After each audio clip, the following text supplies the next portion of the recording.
So welcome everyone who's coming in just now. We're going to get started in the next minute or so. So go ahead and get relaxed and settle in.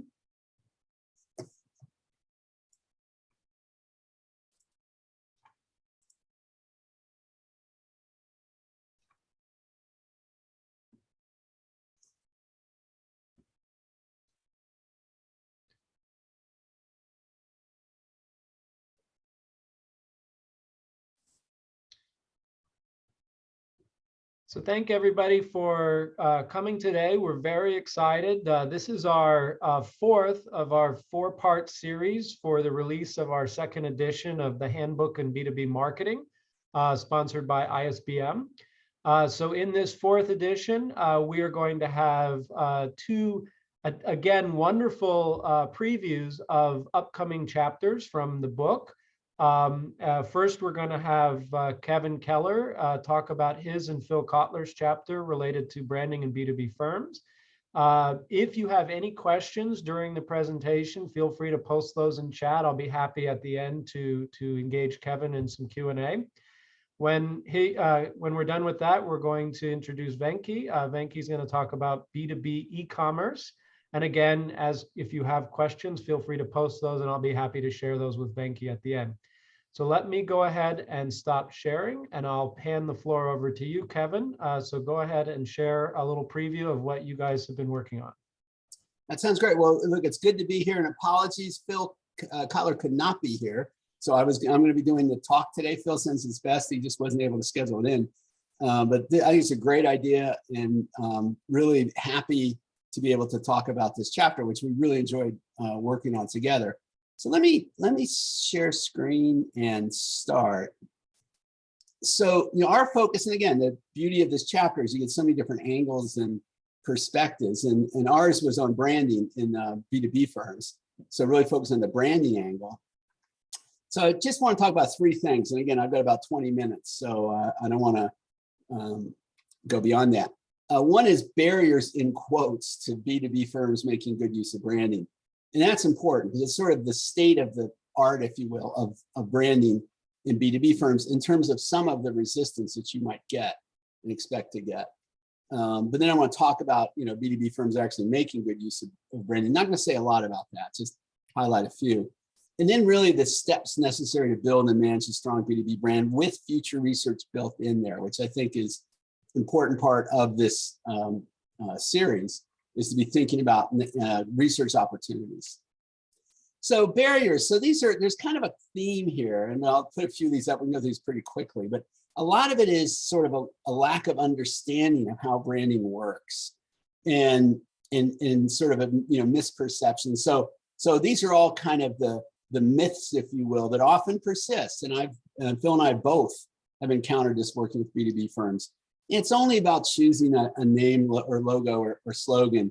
We have brand already, and obviously that's not the case. Branding is a lot more than just the brand itself. It's what it comes to represent and the meaning and how it affects people in their heads and their hearts and in the actions they take. Oh, it costs so much. You've got to pay consultants and advertise and all that. And again, branding it's going to be a function of what you do. It's the products you have. It's the way you sell them. So it isn't necessarily all those other things that's your day-to-day operations are going to affect that. The benefit is branding won't appear for a long time. And the reality is that's not the case. It can appear immediately because of what you're able to do. And as your brand, as people learn day to day, week to week, that changes how they think and feel and changes the equity and value of your brand. Oh, it's so hard to measure the payback. How do we know what we get? Well, that's true with all marketing. So it's always hard to understand payback to anything, but there are all kinds of measures you can use to understand the progress that you might have been making with your customers and your target customers and also potential customers.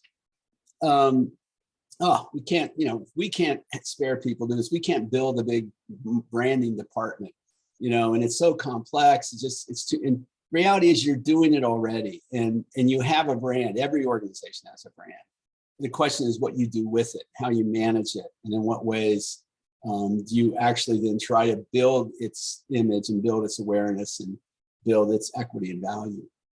And you know, brand doesn't matter. You know, we have these really professional customers, and you know, they know that they do their research, their homework, and the brand itself doesn't matter. And that's, you know, fundamentally wrong, because brand will color perceptions, will affect the way a potential customer or a professional buyer may be making decisions in lots of different ways. I'm going to come back to that. So we start off the chapter with just saying, look, there's some of the myths, and they're all, you know, they're all sort of misguided, but because of assumptions that are being made about how branding works.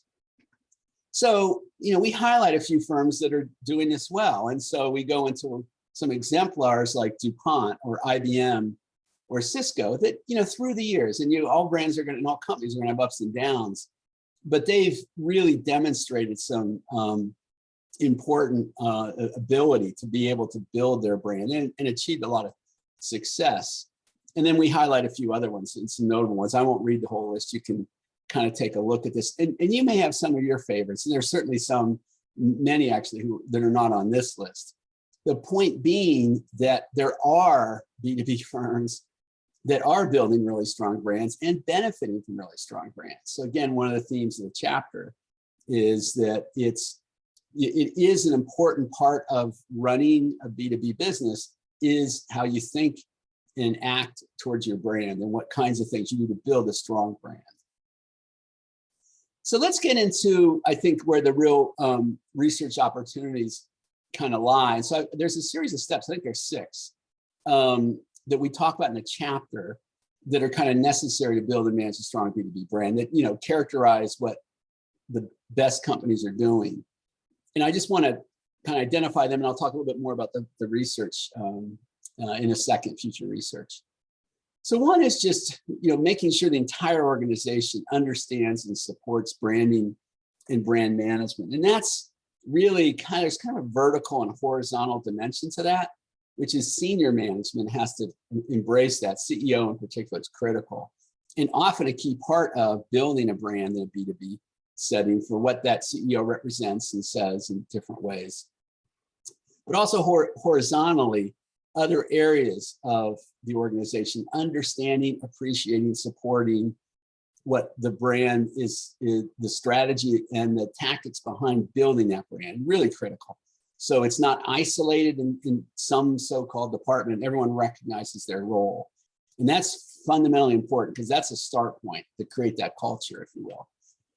And then, you know, the second thing is having, you know, generally you adopt a corporate brand strategy. B2B almost always has that. And you've got a really well-defined brand hierarchy that goes with that, and architecture. Doesn't mean that you can't have sub-brands and some of the different components that go with architecture. But by and large, the simple, strong corporate brand with descriptors is often a good way to go, and using some other brand elements, slogans and other things to kind of add more color and texture. Third one is framing value perceptions, because that is the name of the game in B2B. It's the name of the game in all marketing, just to avoid commoditization so that people feel as if, you know, that everything, it's all just trying to get the lowest price for a particular product. And framing those and finding the best way to make sure that the customer appreciates sort of the value that's being created, you know, for that particular product that transcends this sort of commodity status, really key for differentiation. And then linking some imagery associations. So some aspects of what, you know, who the company is, what kind of firm it is in terms of personality and character and credibility, which I'll talk more about. You know, those more intangibles, they're so important in branding that work with and combine with the more product performance related kinds of considerations.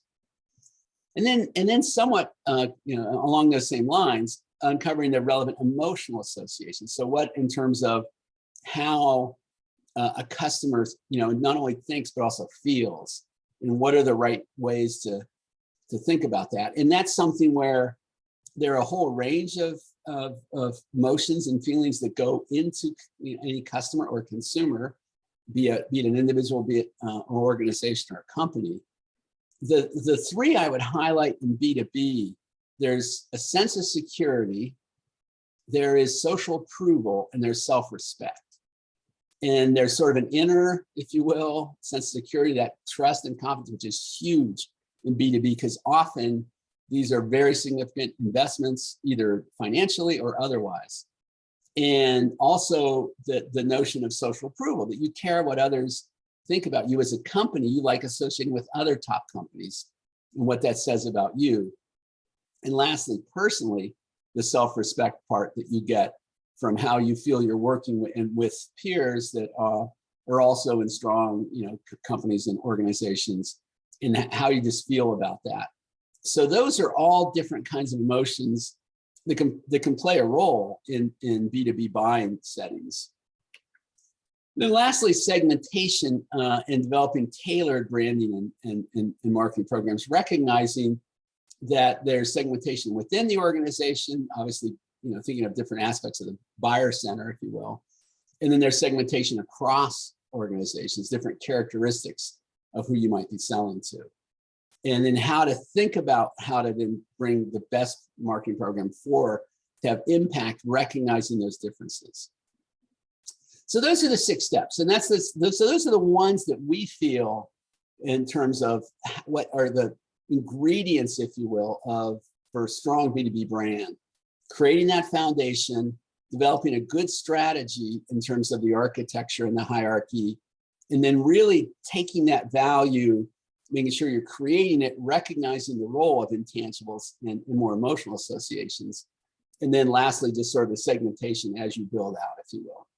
So let's think about future research. So I'll talk another 5 minutes or so, and then let's get some Q&A going. But it really, the future research builds off each of these 6 points, some which I've already even alluded to. So some future research directions. So what organizational structures, processes, responsibilities facilitate good brand management of B2B firms? So fundamentally, what kinds of things need to be done to create that sort of, the right sort of processes and structure that's going to facilitate what we just talked about, the horizontal, the vertical. And one footnote I'll put on this in terms of future research, which is an interesting one, which is the kind of ingredient branding dimension that many B2B companies have as suppliers to other companies who are taking those products or services and putting them in something else. And so, that's always an option. There's always something to think about. So, just thinking of that right way to sort of approach things. This is one I think is fascinating. And I did some work. It's basically brand equity flowing across. If you happen to sell as many of the ones I showed you earlier, the GEs of the world or IBMs or DuPont, there's so many that sell in both a B2C market and a B2B market. How does the equity flow? In what ways? And especially, is what you do in B2C help in any way with B2B? So probably 20 years ago, I did a project with Kodak. It was back in their heyday, although it was probably more towards the beginning of the end, but it was still a relatively heyday, good days. And so, the whole issue was they had these Kodak moment, these powerful advertising they were using for consumers. At the same time, they were selling to hospitals and other, professional about the imaging products. And the question was, was there any halo? And the reason why is you can justify investments in B2C potentially more if there's more of a halo, because you're getting more value out of that. And we did a really careful study. I remember it was one of the major studies because it was important. And we were able to show some of that halo, which makes sense because you can't completely disconnect your feelings and everything else. They kind of color, if you will, how people react and how they sort of can respond to different sales, propositions and values in a professional setting. So very interesting, but it was done, it was more industry study, wasn't anything that was published. I think there's all kinds of opportunities to better understand that and those dynamics across different markets. So next is how to frame value calculations. And that's again, there's aspects of this for B2C for sure, but how to do it maybe in the more corporate B2B kinds of setting. What are the right ways that customers with all that we've learned about behavioral economics or behavioral decision theory, make decisions, make evaluations, form opinions, how do we sort of take that into account to think about how to create that perceived value? What are some of the extrinsic non-product related associations that fall, that get into those calculations that affect those judgments? And the thing I want to flag, one of the ones I want to flag is credibility, because credibility is one that is just so critical in, I think, B2B settings, because to be credible and be seen as credible, it's going back to the roots in social psychology, expertise, trust, and likability. You're good at what you do, I trust you, and you're interesting, informative, fun, all the sort of likability aspects. And having and achieving that in a B2B setting where your customers think you know what's going on and I can trust you and I like working with you is so powerful. So I think understanding that aspect, and in particular, I would sort of flag that. How does history, heritage, other things impact that? The CEO impact that? But that fundamental credibility, so it's one of the most important dimensions, I think, for any brand, but especially in B2B. It's really critical. So we're nearing the end, which is good, so we can open up to some Q&A. Those emotional associations I talked about earlier, how do you best create and activate them? Because obviously, one of them is very inner-directed, sense of security. That's where credibility and trust comes into play, for example. Some of them are more externally oriented, and they're more the social approval, which is then you're talking more about your reassuring your customers with other clients you work with, and all those kind of signals that also give them a feeling of social approval, that they're really something they can share and talk about. And then it's just self-respect and how they feel about working. So making sure that there's that tapping into those feelings in different ways, and figuring out marketing and what have you that would reinforce that and build on that, and then understanding all those intangibles, both the imagery and these feelings. In my brand resonance model is kind of the right-hand side of that pyramid, if you're familiar with that model at all. So really figuring out how to balance the left-hand side, which is the more rational route, okay, with the right-hand side, the more emotional route. And then lastly, this is the one, if you're segmenting, it's classic segmentation, targeting, positioning, but how uniform should you be across those segments? And it is challenging, because if you think about, especially the buying center, I think as you cut across potentially the external segmentation, you're going to find more commonality. You're going to find ways to separate it and compartmentalize it more easily. Industry specific, industry sectors, whatever that might be. Internally is harder, because they're within the same organization working together, but often very different needs, benefits, values, etc. And you got to be able to tell your story and make it relevant across them. So really understanding how to do that, I think, is key. So with that, I think I've hit close to my 20 minutes.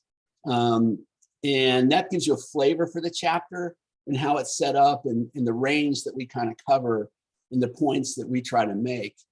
So I think I'll end with thanks for listening. So I appreciate you taking the time on a Friday and where there's so much going on this time of year. So appreciate you coming in. Again, I want to thank Andrew and Lori and ISBM for one, doing the handbook and the putting that all together, but then giving us an opportunity to talk. So let's hear some questions, and we'll keep going. And I'm just the warm up act for Venky, so remember that. Okay, so the star of the show is coming on very, very soon. But so I've got the warm up slot. I've got a whole 30 minutes. I'm feeling pretty good. Very good. Thanks, Kevin. So it's interesting. I think a lot of what you were talking about in terms of, I'm just going to come back so we can all see each other. A lot of what you were talking about B2B branding, it's very similar, like the processes for B2C branding, right? Defining things well. As we saw in the comments, Ralph pointed out the things like language is such an important thing, not just B2B, but also B2C branding. So, but I think a lot of interesting things come out of it, in that there's these assumptions that because we're selling to businesses, that there's some mechanical, non-human person on the other side. But in fact, brands matter just as much, I think, in the B2B world, if not more. But what, you brought up one thing, I think credibility was a really interesting part of, what drives value for brands in B2B. Are there other things that you see sort of differentiating B2B branding in terms of how to measure the value and how that translates into, driving brand equity, those sorts of things in a B2B versus a B2C setting? Yeah, couple points. So thanks, Andrew. That's a good observation, Ralph, too. That the reality is there's a lot of commonality in some ways, and it is the mythology, though, is what sort of, I think, causes some of the problems. And one of the things, and I'll give a shout out to Fred Webster, who was one of our faculty members for a long time. He's emeritus now. But Fred, who was a B2B expert, and I wrote a couple papers with him on B2B marketing and different things. And one of the points he made was that the buyers are human. Buyers are people. They're subject to all the different everything we talk about in some form is relevant, with consumers, relevant for in a professional setting. So that assumption that somehow there's this hyper rational and well-informed and all of that, I think buyers is just a mistake, to sort of take that assumption. Kind of takes you down the wrong path. But coming back to your question, so to me, the kinds of things where I think that you're going to see, I think credibility is kind of a key one. But a lot of what we tried to highlight were credibility, emotions, those, it's just a different kind of emotion. So when you think of consumers, they might be fun. You're trying to create a feeling of fun or warmth or excitement or what have you. But with in B2B setting, that's presumably probably less relevant. But these other ones actually are very powerful, and their emotions, they're just different kinds. So part of it is more of a qualitative understanding of how to apply sort of, if you will, basic branding or marketing theory, recognizing that the motivations of the buyers are going to be some similarities, but there are going to be some differences in what they're sort of looking for. And that's kind of the way I would characterize it. Very good. So we do have a Q&A come in, and then I see some other stuff in the chat. So from the Q&A, one of the attendees raised the question, can you share some insights on the effect of service failure on B2B brand value? Yeah, I'm not as much an expert on that. So it's something I'm going to be careful about. I've certainly experienced service failure, so like all of us, and I have my own thoughts and opinions about that. But I think in general, one point I will make is that the stronger the brand, the easier it is to recover from service failure. So you want to think about what are the benefits of strong branding, being able to having that sort of that confidence you've been able to create, and letting the customer giving you the benefit of a doubt when something goes wrong. You're going to get that more likely if you've built a strong brand, if you've got the credibility and everything else. So that's the point I'd make. But I haven't studied that carefully service failure, so I can't say much more than that. A great topic, though, important one. Yeah. So and similar on the chat as well as in the Q&A, I'm seeing some things about social media and these B2C things about like influencers and using social media and that. How are B2B firms and brands utilizing these tools that we so often view as more consumer to consumer kinds of tools? Yeah, I think that's the one thing that the real estate, they're using it a lot. I think that's actually the reality of developing a kind of a digital, campaigns and things with your clients and because again, you're trying to build a relationship, and it's no different B2C, but with B2B, you have the opportunity to really be able to shape kind of people's perceptions of what helping them out, helping them understand what they need to know. And the more you actually know about their customers, I mean, it's all the classic B2B. You can bring that out with the social media. You can talk about, in some cases, whether it's some client work you've done. So like professional services are a good example of that, where you may talk about client work in different ways. So you have that opportunity to really try to go out there. And I think the B2B firms, more and more, they've been doing this for a long time, I think now, but they're certainly using and trying to take advantage of of social media to create that engagement, because that's the key. They want their customers to be more engaged with them, but you got to create value for that to happen. So that's what they're working on in terms of how they communicate. Sure, I could certainly see, and I think the term that Ralph, I think, likes to use is signature stories, but I can see how that would be a way to share that information when you do have a brand, right? Otherwise, you're kind of wondering, what do I share on social media when I don't have a sort of a brand story to share? The one other thing that really I thought was interesting was this idea of B2B to B2C sort of. You talked about issues around things like flexibility of how flexible is our brand across these, because we have different consumers we're targeting and they have different needs and all these things. And this idea of like a halo effect, and both from the sides of how they might generate synergies, but also, so privately to us, I don't know if Venky, you were trying to share it with everyone, you wrote that it's a slippery slope in that, what if B2C brand equity takes a hit in some way because of something happens? Does that trickle up to B2B? And if so, how do you sort of manage both of these brands to different audiences simultaneously? Yeah, and that's always, look, anytime you have brand architecture, you're running that risk. And that's why the solution to that is product branding, but that's really expensive and really hard. And so and that's why B2B tends to do corporate so much, because there's a wide range of products that may be sold, and you put underneath that umbrella. So I do think they're interested. I think having a core, and back to what you were saying, and Ralph with your signature stories, as you said, the strategies in place, there's a brand promise, there's a value proposition, points of parity, points of difference, positioning, however you want to think about it. You've got that in mind. And then as you develop it differently in different markets, but you still have that at its core. And I think that's the key. And in ways that's, again, similar to some B2C sort of settings. Nike has to do that in different countries, different categories.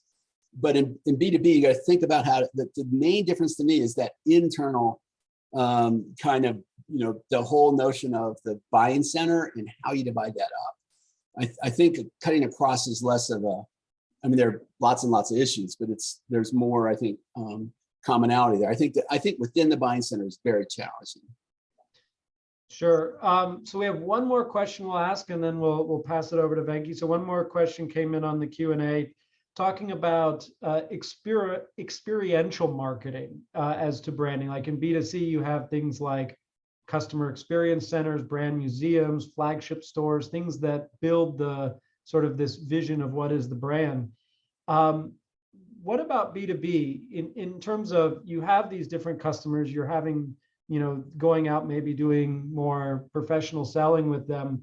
Do you see that these experiences are avenues for B2B branding that could be useful? That's a great question. And to be honest, that's something I haven't studied that carefully. Like, again, on the digital side, there's a lot more written about that. I've seen a lot more, I know a lot more. But the experiential, I haven't seen that as much, or it's something to think about, because I do think in general, the two forces, we have a digital, we have an experiential force post-pandemic, where because people are going to want to have those real experiences. But I don't know some of those, guidelines or whatever, what those might be in that more experiential side, and where that might go. I think that's, so if we're thinking about future research, that is a great future research topic. So I encourage that for sure. Great. So thank you very much, Kevin. That was very insightful, as well as a nice discussion. I want to now pass things over to our other chapter author. So Venky is going to talk about B2B e-commerce. I encourage you to, reach out to Kevin if you have more questions, but we'll hear now from Venky. And if you have questions for Venky, please don't hesitate to post those in the chat or in Q&A. So Venky, the floor is yours. Okay, thank you, Andrew, and thank you, Kevin, for setting the stage for me. And as you all know, Kevin is so modest. He's Mr. Brand, and he's telling me he's the front for me. And that's such an honor to follow you, Kevin. And first, thank you to ISBM, Andrew, Gary, Stefan, Lori, and all of you for not only inviting me to contribute a chapter, but also to have this opportunity to reach out to all of you to give a teaser of what this chapter is all about. So my title is a little bit provocative, to be our B2B e-commerce. I was almost thinking Shakespearean when I prepared the slides, but more importantly, how to do B2B e-commerce, and that's the question, right? And I'll set it up as more of a teaser to the book chapter so that you want to look at that chapter for more great details. And why are we looking at this topic? Because of a tremendous growth in B2B markets. And I'm going to talk a little bit about the difference between B2B e-commerce with respect to B2B e-commerce, and propose an organizing framework for studying B2B e-commerce, and follow it up with a typology of B2B e-marketplaces, which are the rage these days, right? And talk a little bit more about what are the success drivers of B2B e-marketplaces, what trends are we seeing in B2B e-commerce, and conclude with what implications for researchers could be out there, right? So you think of it in terms of B2B growth in B2B markets. Even before I put up a first bullet, if you notice how the market caps have been increasing for firms over the years. 10 years ago, if you looked at the top 10 firms, 7 out of the firms are no longer the top 10 most valuable firms today. And if you notice the most valuable firms today, 6 or 7 or maybe 9 of them are technology firms.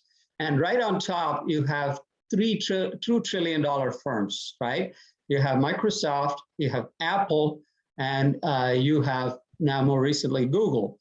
And if you add Amazon, Facebook to the mix, you're pretty much covering several $1 trillion, right? And if you notice, all of these seem to be very well-known names, but most of their business is B2B. If you look at Google, Google's 110% of the revenues are coming from, or the profits are coming from, search advertising from firms. If you look at Facebook, same story. If you look at Amazon, AWS is the biggest driver. So B2B markets are huge, right? So just to give you some numbers, 6.69 trillion was the transaction volume for B2B in 2020. And it's growing at 18% cumulative growth. And by 2027, we're expecting $21 trillion. That's the size of the US GDP today. So even though this is so great, why are we not studying B2B? And if you look at some large vertical B2B markets like chemical markets, telecom, construction, each one of them are over $1 trillion in terms of volume. So if you look at the B2B landscape, we see a lot of changing in sales practices and sales volumes, changes in technology driving many of them, changes in customer buying process. Kevin mentioned about the buy center. The buy center is evolving. And with the pandemic altering the way in which we work and do business, a lot of these are accelerating digitally, right? So changing marketing, social organization, social media. We concluded Kevin's talk about social media, and a lot of increasing pressure on ethics and legislations that is also forcing some of the changes in the landscape, right? So if you think about what is the primary difference then for B2B versus B2B commerce, obviously a lot bigger in value, B2B is more complex, very deep, very broad in terms of customer relationships, and more relationship oriented, very less transaction oriented compared to B2C, and very long-term orientation, right? Involved industry domain expertise. So firms that have to be successful in there for the long run have to be very, very steeped in domain expertise. So in fact, if you look at the online and offline touch points, especially the growth in the online, which facilitates commerce, if you notice, this is the typical buy stages, need recognition all the way to post-purchase. The big touch points here are all the way from website to email to online ads, reviews, social media, trade shows, which are now becoming very less common because of pandemic, are being replaced by online equivalents. webinars, which we are currently doing one, social media forum, email, all of them are affecting at different stages. And if you look at the role of digital is persistent throughout all the stages. So that leads to more and more volumes being transacted on over online. So that's what we call commerce. So this is an organizing framework to think about it, how e-commerce is connecting the buyer and the seller. So if you look at the business seller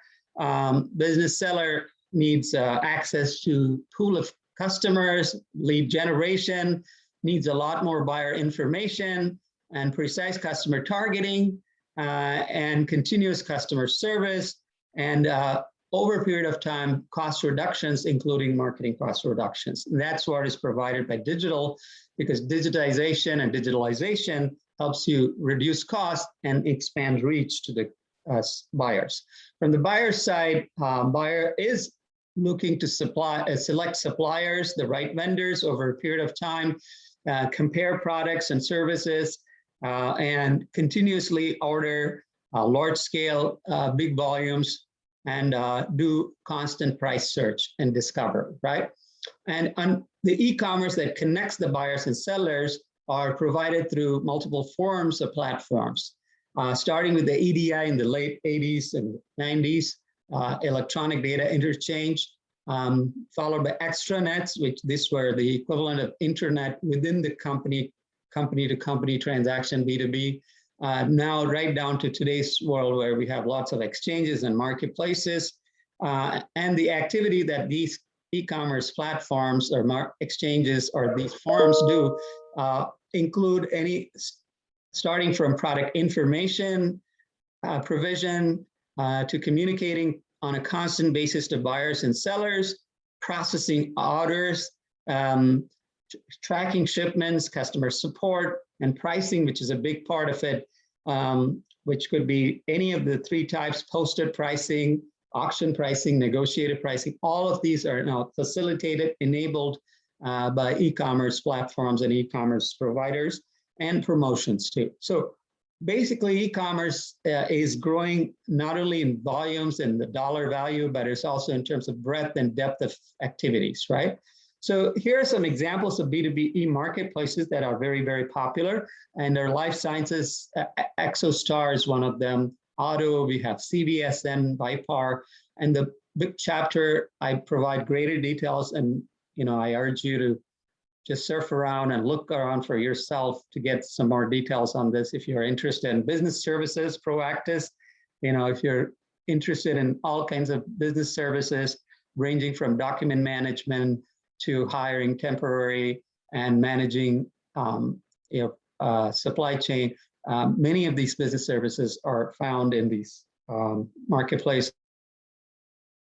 Access is one of the chemical exchanges, computers and electronics, part minor, and derivatives that includes energy derivatives, CME Group, even jewelry, Polygon.net, telecom, you have Arbinet, Interexcon, and it goes on and on. Just to give you some flavor of the kind of exchanges. Now, let's talk a little bit about how these exchanges can be conceived conceptually from a research standpoint. So the two dimensions I would use to analyze the exchanges are orientation of the activities and the exchange interrelationship among the buyers and sellers in the exchange, right? So on the orientation, it could be cost reduction or value addition. On the exchange relationship, it could be low and high, right? And depending on the combinations, we have four types of e-marketplaces. So at the top left-hand corner, we have the cost reduction and low exchange relationship. These are the typical procurement exchanges a lot of firms use, right? So if you're in the, for example, the chip manufacturing, which is a very hot issue these days because of chip shortages, procurement exchange. That is what you use now to really make sure that you have enough materials in supply at the right time. So that's mainly from a cost reduction perspective, and it's more transactional. But you can have low exchange relationship among the buyers and the sellers but value addition, more increased supply chain activities, value added. So it could be from materials to some processing to transportation and so on. We could also have a cost reduction goal or orientation and then have higher relationship among the players. That's what we call a procurement web, which is more involved than just a transactional relationship. So it does include some of that additional activities. And finally, the ideal exchange would be one that provides a lot of value to the buyers and sellers and also involves a lot of involved high relationships. And that's what we call the network work. Most of the exchanges are currently in the top left-hand corner to top right and maybe bottom left. Very rarely exchanges are networked because it requires such an amount of coordination. So what explains why some of these exchanges are successful? So the vertical exchange, which is what I call industry level exchanges, are successful mainly when we have high degree of fragmentation in the buyers and suppliers markets. And there is a lot of inefficiency, so firms resort to that to go and source and secure their supplies, right? Network strength. If there is a lot of network, more people accessing those exchanges, then there's critical mass, so it becomes very efficient from a cost reduction standpoint. And also exchanges that gather domain expertise in let's say chemicals, auto, or life sciences, then they become more popular over time, so they build on their network. And another key feature of success is a master cataloging and metadata schemability, because it's all about products and services and cataloging all of them. So think of digital catalogs, aggregating the catalogs, making all ways in which to source that information, order, and then make combinations of all of these possible. So that's really some of the exchange drivers for vertical exchange. Another last one is expanding the exchange model to allow multi-party. Nowadays, the success in these exchanges not only rests with the buyers and sellers being able to discover each other and transact with each other, but it's also getting accessory players, right? Third-party players, payment companies, payment mechanisms. All of these will be very critical to success. What about horizontal exchange? What are those exchanges? Remember, we talked about services procurement, for example, HR services. And if you want simply, outsourcing services of certain talent, right? All these, they are horizontal exchanges. And there, the degree of success depends on how standardized the processes can be and how extendable these processes can be across industries. Remember, horizontal exchanges cuts across vertical markets because they provide a set of services that are standard and common. For example, accounting for a lot of startup firms, right, which would be a horizontal capability. So the core capability of knowledge and the workflow automation is critical. Oftentimes, this is more very IT oriented and IT and telecom driven exchange that normally dominates these horizontal categories.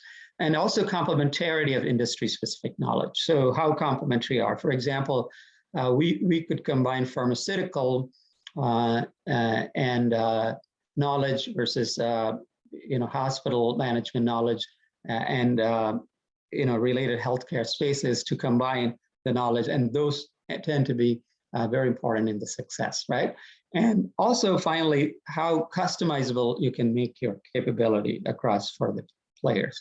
So these are very important to the success of exchanges. So what are some of the trends in B2B e-commerce, right? One of the things that we are seeing a lot more is the advent and increasing penetration of mobile apps in e-marketplace. Now, all of us are used to thinking mobile apps in mostly consumer spaces, but believe it or not, more and more B2B firms are relying on mobile apps to really be able to make inroads. And Kevin talked about engagement. This is the ideal tool to create engagement within the business B2B buyers. And so integration of that into marketplaces is critical, which is happening now as we speak.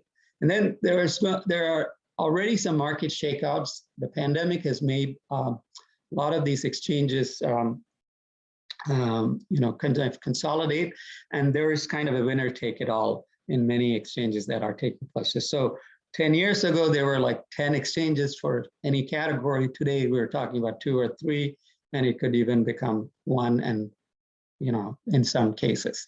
So, and there's also increasing trend towards domination by open exchanges. Open exchanges are somewhat similar to, open software platforms where they don't have any proprietary shells, where there are some restrictions on buyers and sellers transacting on that. So as open as you are, the more chances that there will be more e-commerce taking place. And then domain expertise is becoming even more and more critical. For example, spaces like real estate, which used to be the last bastion, if you would think of getting into a digital e-commerce. And those are all coming more and more under this e-commerce domain now. And there, the domain expertise of real estate experts become very, very important. Also, there's a tendency between vertical exchanges and horizontal exchanges, somewhat complementing each other, and firms that play in trying to have their foot in either of them or both of them would be more advantageous. There's also a lot of consolidation among the software platform providers, from technology providers. That's also increasing as we move along. And I think the bigger is better in this, because there's a lot of scale economies, right?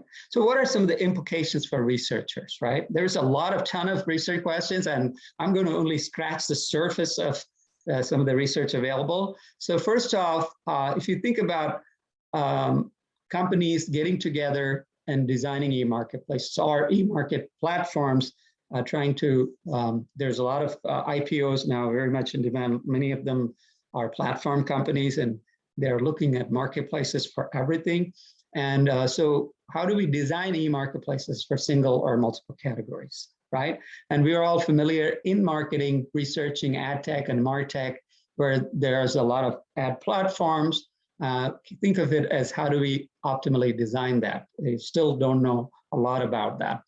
How should e-marketplace design mechanism trade off the conventional utilities that we had studied way back in marketing when Roe Alderson started off, talking about channels, the information utility, place utility, assortment utility, and supply chain utility. So if you notice today, a hot topic is supply chain shortages, and all of these are very, very critically affecting marketing now.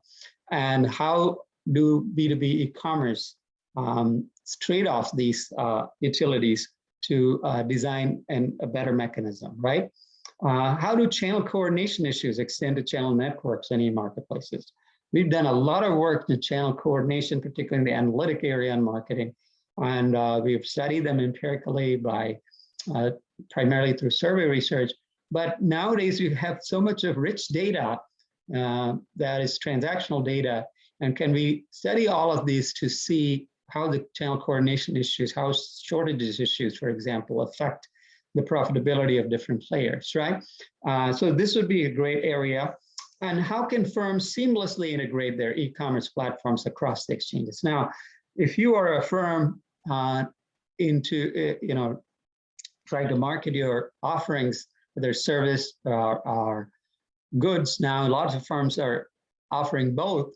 What kind of platforms that you participate, and how do you integrate them, and how to adapt value propositions, right? Kevin mentioned briefly about segments, using brands. How do you tailor them differently? Now think of it, your value propositions in different platforms, right? How do we really sell into these platforms? How do we make sure that we have sustainable value proposition, right? And from a firm point of view, how can B2B mobile apps be optimized for convenience, security, transaction, and be even personalized to B2B buyers, right? These are very hard questions.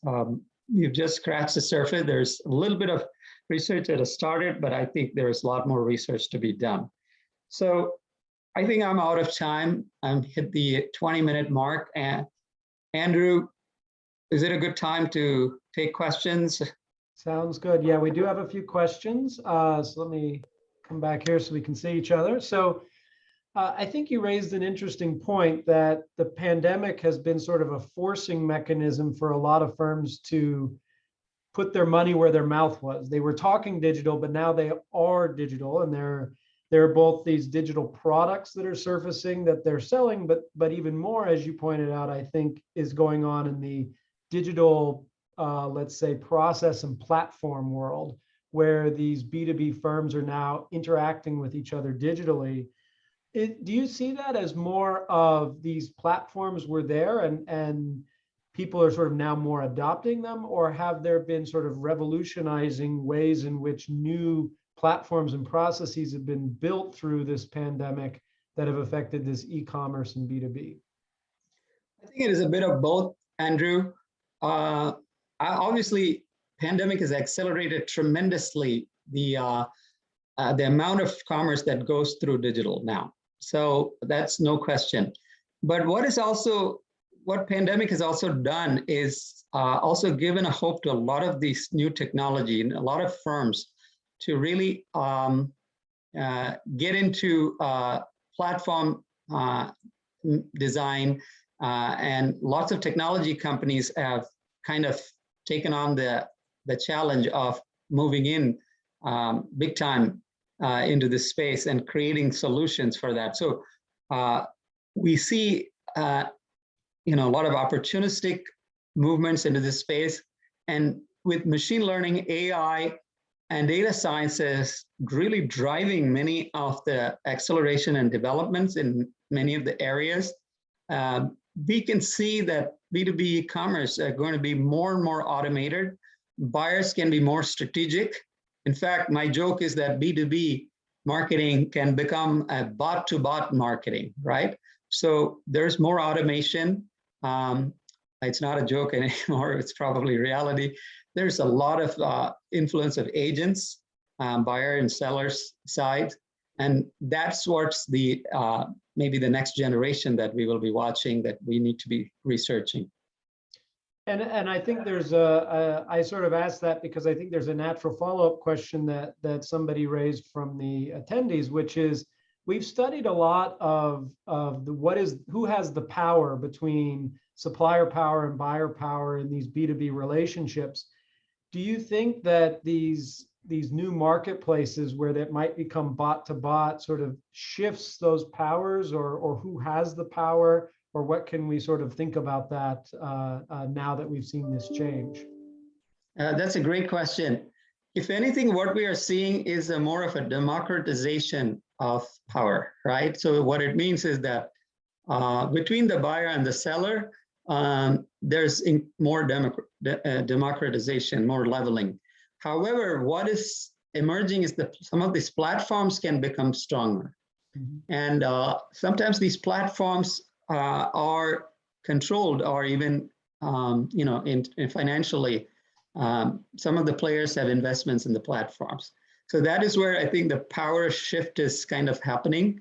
But, back to our power theory of channel interdependence, that's becoming less of a concern, but now the issue is more of, how do I leverage all these capabilities to really maximize my power in the network, right?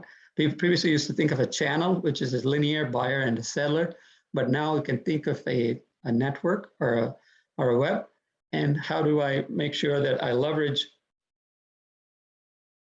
all the care so that I can, as a firm, can enjoy as much of the reach that is offered by the network, the cost reductions that's provided by the network, so that I can improve my profitability. And I think that to that point, it was correctly pointed out in the Q&A section here that I think it means that there's a lot of opportunities now for linking more marketing channel work with supply chain work and so on because of these shifts.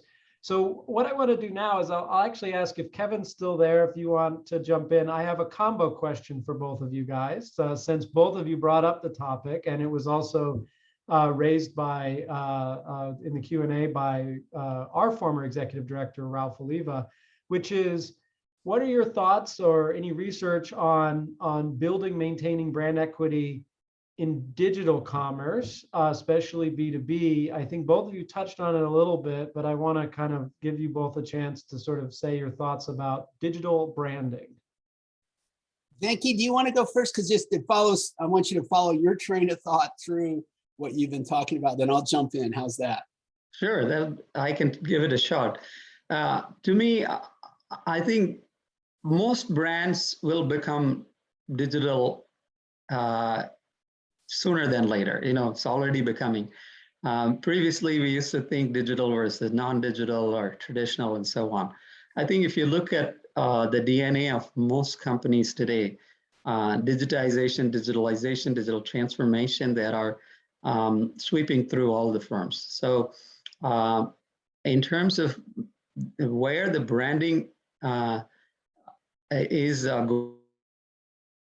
going, part of the every brand should have a very strong digital presence and digital component. The question is, which are the brands that are going to be high in equity, right? And if you notice, if you go by all this brand equity measurement, and I have done some work on that, continue to do a little bit of work on this. You know, the profitability, if you look at brand equity as a net present value of cash flows, incremental cash flows attributable to brand, most of the stronger brands tend to be tech brands, who are already digital. So I mentioned earlier Apple, Google, Amazon, Microsoft, Facebook, now Tesla. All of these are strongly digital, and so there's a premium for having digitization and digital transformation into your brand. So to the extent which you're already perceived as digital and you're using the digital means to really enhance your brand value, to communicate your brand propositions, those firms will be at a very advantage. Sorry, Kevin, your turn. No, great point, Venky. I want to go back to what you started with, which was, you know, B2B is about relationships. And so that's the digital gives that opportunity. And I think what that means is responsiveness is going to be critical, because I think just the people's mindset digitally is just different in terms of how quickly things are conveyed, communicated, sold, et cetera. You know, there's that. And the personalization side, that whole customization side, that's something I think those are all, you know, it's not as if that hasn't been a B2B priority in the past, but it gets dialed up. If you're thinking about from a brand standpoint, your ability, you know, to be out there, responsive, you know, personal, all those kinds of relationships building kinds of things that are so critical. So I think that's what I'll be looking at. All right. Well, we're wrapping up on our hour, so I want to just take a moment and thank both of you for coming. We had an excellent series that each time I think surpassed the previous. So thank you so much for coming and previewing your chapter with us. For those in the audience, the B2B Handbook second edition will be coming out this spring. You'll get to see Venky's chapter, Kevin's chapter, as well as a host of other chapters. We hope that you look for that when it comes out. We will be announcing its release. I think other than that, thank you all for joining us. Any of these, as well as previous webinars, are all available on ISBM's website in the B2B Pulse, which is free to any academic member who wants to subscribe. So I encourage you to do that. Feel free to go back and look at other webinars. Other than that, thank you guys very much. It's been a pleasure. Thank you all, and thank you for everybody to attend this and give us some encouragement. Thank you. Thanks so much, everyone. Happy Thanksgiving. Happy Thanksgiving to everyone.